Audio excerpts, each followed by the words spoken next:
Infidelity. The chapters from Numbers that follow Moses' faithlessness at Meri'bath-ka'desh is yet another type of infidelity, this time sexual infidelity of the Israelites at Moab. According to the Bible, the Moabites are descendants of the child Moab, which means from father, since Moab was the son of the incestuous relationship between Lot and his firstborn daughter. Genesis 19:37. Before reaching Moab, the Israelites defeat Sihon, the king of the Amorites, and Og, the king of Bashan. Hearing of these defeats, the neighboring king of Moab, Balak, fears that his kingdom will also be defeated by the Israelites, so he sends elders to the pagan prophet Balaam, the son of Beor. The elders of Moab offer payment to Balaam if he will curse the Israelites. Numbers 22:6-7.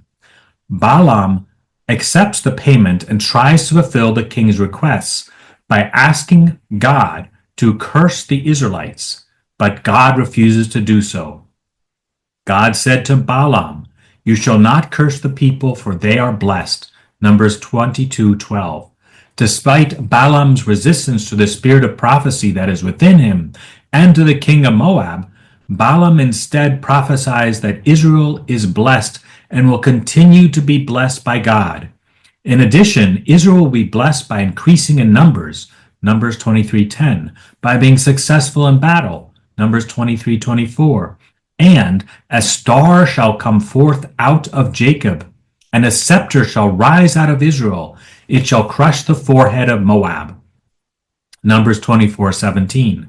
According to St. John Chrysostom, this prophecy was not merely about the people, but also about the coming of the Savior, Jesus Christ. End of quote. Although Balaam did what was right by speaking true prophecy, he greatly displeased God by borrowing from T.S. Eliot's Murder in the Cathedral, doing the right deed for the wrong reason, which is the greatest treason. This hidden offense of outwardly looking good, but inwardly being corrupt, has been named by Henry de Lubac as spiritual worldliness. Quoting de Lubac, Pope Francis, writing as Cardinal Bergoglio, asserted that spiritual worldliness, I quote, is the greatest danger for the church, for us who are in the church. It is worse, says de Lubac, more disastrous than the infamous leprosy that disfigured the dearly beloved bride at the time of the libertine popes. Spiritual worldliness is putting oneself at the center. It is what Jesus saw going on among the Pharisees. You glorify yourselves. Who give glory to yourselves, the ones to the others? When not caught up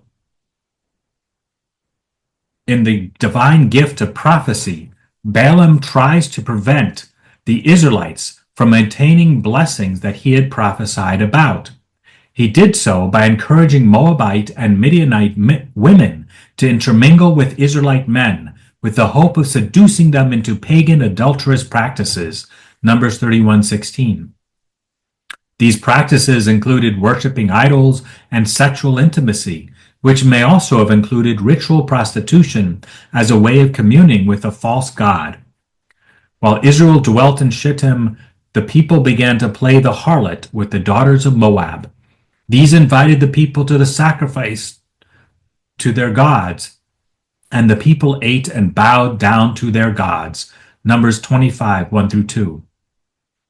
According to Hamilton, Numbers chapter 22 seem to indicate that one particular egregious and shameless sexual offense of the pagan prostitution between the Israelite Zimri and the Midianite woman Cosbi took place by Israel's sacred tent, in the sight of Moses and in the sight of the whole congregation of the sons of Israel, while they were weeping at the door of the tent of meeting. Numbers 25:6. Enraged at this offense, the priest Phinehas took up a spear and ran it through Zimri's and Cosbi's bodies. Numbers 25:8. Hamilton points out that the Moabite woman Ruth, who is distinguished by her exceptional fidelity and is part of Jesus' genealogy, Matthew 1:5, is a stunning contrast with the Moabite and Midianite women of Numbers 25. End of quote.